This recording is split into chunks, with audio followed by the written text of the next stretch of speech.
सरकार ने तीनों कृषि कानून को वापस लेने का डिसीजन लिया है। तो अब आइए समझते हैं इसका राजनीतिक एंगल क्या है। देखिए,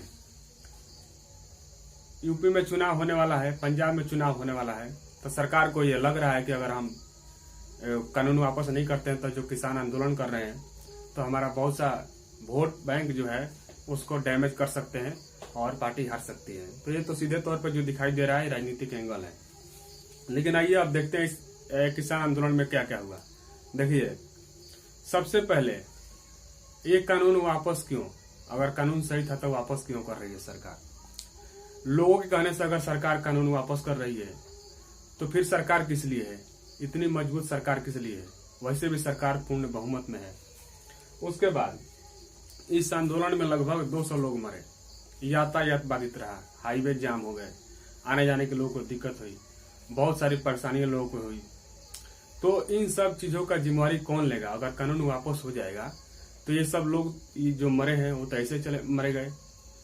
तो ये सरकार जो काम किया है, अगर डिसीजन लिया है वापस करने का, तो आखिर ये मैसेज सरकार का जो है लोगों में मैसेज किस तरह का जाएगा? इसका जिम्मेवारी कौन लेगा? इतने लोग मरे, इतना डिस्टर्बेंस हुआ, लोग तो यही कहेंगे ना एक गलती हो गई थी, चाहे ये गलत कानून बन गया था एक, तो इस तरह से इसकी गलती की वजह से इतने लोग मारे गए।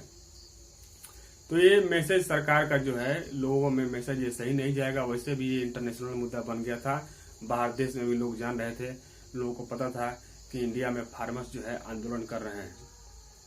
तो ये मैसेज जो लोगों में जाएगा सही नहीं है। उसके बाद आइए समझते हैं इसका राजनीतिक एंगल। देखिए, राजनीतिक एंगल हम पहले बताया, लेकिन इसमें राजनीति में जो कुछ लोग हैं मिडिल, जो बीच में कुछ लोग हैं ऐसे हैं जो कि पार्टी से, राजनीति से नहीं जुड़े हैं। जैसे हम यहाँ धर्म की बात इसलिए कर रहे हैं क्योंकि ये धार्मिक मुद्दा भी बन गया था। लोग खालिस्तानी बोल रहे थे, इधर उधर वो लोग बोल रहे थे, तो इस तरह से ये मुद्दा एक धार्मिक भी बन गया था। उधर भी जो किसान है उसमें भी राजनीति लोग कर रहे थे, इधर भी सरकार जो थी इसमें भी कुछ लोग राजनीति कर रहे थे। तो इस तरह के लोग भी जुड़े हुए थे इस आंदोलन में। तो इसमें कुछ लोग ऐसे हैं जो कि पार्टी से नहीं है, धर्म से सीधा जुड़े हुए थे। चाहे वैसे भी अगर ये सरकार अगर हिंदुओं की सरकार है, हिंदुवादी सरकार ही है, हिंदू के बारे में सोचती है या हिंदुओं के लिए अच्छा करती है, लोगों को लगता है, तो उनकी आस्था जो है इस पार्टी से या इस सरकार से डायरेक्ट जुड़ा हुआ है, निस्वार्थ जुड़ा हुआ है। वो दिन रात लोग मेहनत करते हैं, आंख मूंद के भरोसा करते हैं कि जो भी सरकार करेगी हमारे हित में करेगी, हिंदुओं के हित में करेगी। तो वैसे लोगों को इस डिसीजन से चोट पहुंचा है और उनको अच्छा नहीं ये चीज लगा और उनका विश्वास जो है थोड़ा सा टूटा है। हो सकता है विश्वास आगे और टूटता जाए, भरोसा ना हो इस पार्टी पे। तो जो वोट बैंक के लिए सरकार ने अगर ये डिसीजन लिया है तो उधर से उनका वोट मिलेगा, क्योंकि वो तो राजनीति कर रहे थे, वोट इसी के लिए। तो अगर वो वोट दे देंगे, लेकिन जो ये इधर राजनीति नहीं कर रहे थे, निस्वार्थ भाव से आपसे जुड़े हुए थे, इस सरकार से जुड़े हुए थे, तो उनका भावनाएं आहत होगी। तो वो जब टूटेंगे तो फिर जुटेंगे नहीं। विश्वास एक बार टूटता है तो फिर जुटता नहीं है। तो इस तरह से बहुत बड़ा सरकार को या इस पार्टी को अगर हिंदुओं के बारे में सोचती है तो नुकसान हो सकता है। वैसे भी ये हमारे देश की सरकार ने डिसीजन लिया है, तो सरकार डिसीजन कोई भी हो ले सकती है डिसीजन, और कोई भी कानून लगा सकती है और उसको हटा सकती है। तो उसके पास इस तरह का अधिकार है। अब आइए समझते हैं जो क्या था वो तीनों कानून।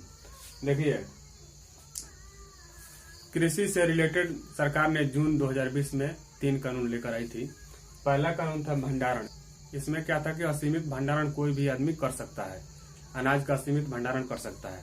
और दूसरा था कि कॉन्ट्रैक्ट फार्मिंग। इसमें क्या था कि प्राइवेट कंपनी कोई भी आकर के आपका जमीन लेकर के आपको कॉन्ट्रैक्ट फार्मिंग के हिसाब से उस पर वो अपने हिसाब से खेती कर सकती थी।